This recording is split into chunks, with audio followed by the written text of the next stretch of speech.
مفتی صاحب ہمیں آپ سے بہت عقیدت تھی، لیکن ہم نے دیکھا کہ آپ نے کسی خاتون اینکر کو انٹرویو دیا، یہ تو غلط ہے، یہ تو کسی کتاب میں نہیں لکھا. کسی خاتون اینکر کو انٹرویو دینا غلط ہے، یہ تو کسی کتاب میں نہیں لکھا. یہی تو قیامت ہے کہ اپنی طرف سے دلائل وضع کر کے. وہ ہمارے ایک دوست ہیں، میں نے جمعے کو واقعہ سنایا تھا نا، ایک انگریز خاتون مسلمان ہوئی تو کسی مولانا صاحب کے پاس لے گئے. اب مولانا صاحب نے اس کو کلمہ پڑھانے کے لیے نا ایک دیوار کے پیچھے بٹھا، چلو پردے کے پیچھے بھی بٹھاتے آواز تو آتی، دیوار کے پیچھے بٹھا دیا. اور پتہ نہیں کس طرح سے اس سے بات کی ہوگی، وہ اس آواز نہیں جا رہی تھی تو چیخنا پڑا یا کیا پڑا. وہ ڈر گئی، وہ اسلام قبول کرنے کے بعد رونے لگی. یہ سمجھے ہوں گے بھائی جذباتی ہو گئی ہے، اسلام میں داخل ہوئی ہے، وہ اس لیے رو رہی تھی، وہ ڈر گئی تھی یہ ہو کیا رہا ہے میرے ساتھ. یعنی مجھے کوئی کورونا تو نہیں ہوا وہ جو اس سے بچنے کے لیے انہوں نے اتنی دور بٹھایا ہوا ہے. تو نبی صلی اللہ علیہ وسلم کی مجلس میں خواتین بھی آیا کرتی تھیں. پردہ کرنا عورت کی ذمہ داری ہے. اس پہ میں دوبارہ بیان نہیں کروں گا، بڑا لمبا بیان ہو جائے گا. جمعے کو میں نے پورا اس ڈیٹیل پہ بیان کیا ہے، اس پہ ڈیٹیل سے بیان کیا ہے کہ پردہ کرنا کس کی ذمہ داری ہے؟ عورت کی ذمہ داری. وہ جتنا کرنا چاہے شریعت نے اس کو اپریشیٹ کیا ہے. تو باقی اگر کوئی خاتون آتی ہے آپ سے کچھ سوال پوچھتی ہے آپ کے سامنے بیٹھ کر، تو آپ اس کو جواب بھی دے سکتے ہیں، سمجھ رہے ہیں نا. اس کی کوئی مشکل ہے وہ بھی حل کر سکتے. تنہائی اختیار کرنا جائز، کسی عورت کے ساتھ تنہائی میں بیٹھنا جائز نہیں ہے بالکل. اور میں نے جو خاتون اینکر کو انٹرویو دیا، وہ انٹرویو میں نے ان کے ساتھ بیٹھ کے دیا ہی نہیں ہے. میرے پاس ایک مونچھوں والا آدمی بیٹھا ہوا تھا، سمجھ رہے ہو، پورا پراپر آدمی تھا وہ. تھائی لینڈ میں تو آدمی ایسے ہوتے ہیں، آدمی کو شک ہوتا ہے پتہ نہیں پورا آدمی ہے بھی کہ نہیں ہے، آدھا ہے یا لیڈیز ہے. وہاں تو اس طرح کے ڈیزائن بھی آ گئے ہیں، لیکن ہمارے ہاں اللہ کا شکر ہے فرق کرنے میں مشکل نہیں ہوتی، یا تو پورا آدمی ہوتا ہے یا پوری خاتون ہوتی ہے. تو باقاعدہ پورا پراپر آدمی تھا وہ. مونچھیں بھی مجھے یاد پڑتا ہے اس کی تھی. اس نے میرے سامنے بیٹھ کے ریکارڈنگ کی تھی. خاتون کے سوالات تھے وہ میرے سامنے نہیں تھیں.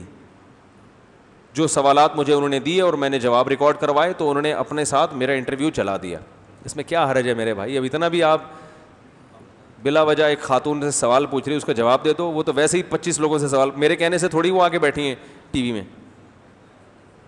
ہمارے نبی صلی اللہ علیہ وسلم کی خدمت میں خاتون آئی ہیں اور سب بیٹھے ہوئے تھے. صحیح بخاری کی حدیث سے بیٹھ کے کہنے لگی میں آپ سے نکاح کرنا چاہتی ہوں. آپ نے ان کے چہرے کی طرف دیکھا اور چہرہ جھکا لیا. صحیح بخاری کی حدیث ہے.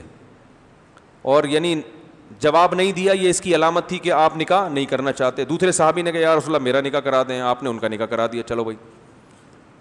تو ایسے تو نہیں ہے کہ وہ خاتون آئیں تو آپ صلی اللہ علیہ وسلم نے ان کو بھگایا یہاں سے، چلو یہاں سے بھاگو تم ہے بھائی، اور بات بھی شادی کی کر رہی ہو. یہ کوئی طریقہ ہوتا ہے؟ تو عورت اگر جتنا پردہ کرے وہ اچھا ہے، سمجھ رہے ہیں، جتنا پردہ کرے. تو اس خاتون کو آپ کہہ سکتی ہیں کہ محترمہ آپ نقاب لے لیتی، صحیح ہے نا، آپ جو ہے نا تھوڑا کیوں مفتی صاحب آپ کے کیا لگتے ہیں جو آپ ان کے پاس جا کے بیٹھی ہیں اور آپ ان سے سوالات پوچھیں. آدمی کو تو اجازت ہے بھائی، کوئی بھی آئے گا، کوئی خاتون آئے، تنہائی میں اکٹھے ہونے کی اجازت نہیں ہے. ہاں یہ ایک الگ بات ہے کہ بعض خواتین کا حلیہ ایسا ہوتا ہے کہ ٹھیک ہے وہ آ گئیں بیٹھ گئیں، مفتی صاحب مل لیے، بزرگ مل لیے، سوال کے جواب دے دیے، لیکن ان کا حلیہ اس قسم کا ہوتا ہے کہ کسی عالم کی ان کے ساتھ جب ویڈیو جائے گی دنیا کے سامنے تو لوگوں کی نظر میں اس برائی کی ویلیو کم ہو جاتی ہے. سمجھ میں آ رہی ہے بات؟ تو اس لیے میں اس کا التزام کرتا ہوں کہ اگر کوئی خاتون مجھ سے بالمشافہ، ابھی تک کسی نے مجھ سے بالمشافہ انٹرویو نہیں لیا ہے، لیکن اگر لے تو لباس کم از کم پراپر ہونا چاہیے. سمجھ رہے؟ تو میں نے بہت ساری ٹیلی ویژن کی پیشکش کو اسی بیس پہ مسترد کیا ہے کہ مجھے کسی خاتون کے پاس لے جا کے بٹھایا گیا تھا جن کا لباس پراپر نہیں تھا، تو میں نے کہا میں نہیں بیٹھوں گا. سمجھ میں آ رہی ہے بات؟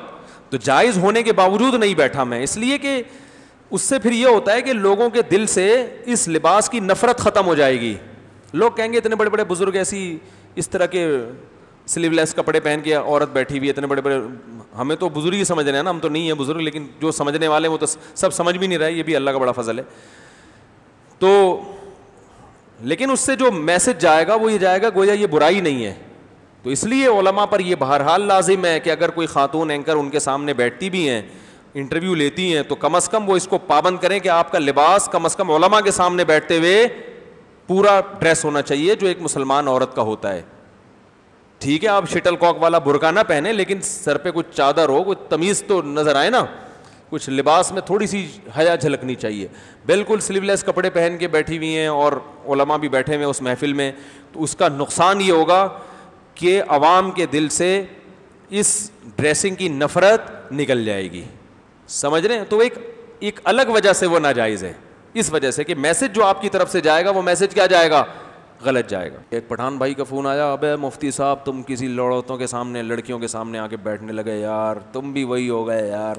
میں نے کہا کس کے سامنے بیٹھا بھائی؟ انہوں نے کہا وہ ہے نا وہ خاتون اینکر تھیں, تو تھا یا ہے, تو آپ بھی آگے بیٹھ گئے یار. یہ میں نے کہا میں تو نہیں بیٹھا یار, مجھے تو یاد نہیں پڑتا میں کسی خاتون اینکر کے ساتھ بیٹھا ہوں. ابھی تو نہیں بیٹھے یہ حال ہے, بیٹھ گئے تو پتہ نہیں کیا ہوگا. خود پتہ نہیں کہاں بیٹھ رہے ہوتے ہیں جا کے, خود پتہ نہیں. اور کوئی بیٹھ کے کوئی کیا باتیں کر رہے ہیں بھائی, وہ کچھ سوالات پوچھے ہیں نا, وہ تو ساری دنیا کے سامنے بیٹھ کے سوال پوچھ رہی ہے, ہمارے سامنے پوچھ لی تو جواب تو دیں گے نا. ہمیں تو بھائی اپنی بات لوگوں تک پہنچانی ہے. تنہائی میں اگر بیٹھے ہوئے دیکھو پھر پکڑو. مفتی صاحب یہ کیا لگتی ہے آپ, قائد اعظم کے مزار پہ اس کے ساتھ بیٹھے ہوئے تھے آپ, یہ تو غلط ہے, یہ تو کسی کتاب میں نہیں لکھا.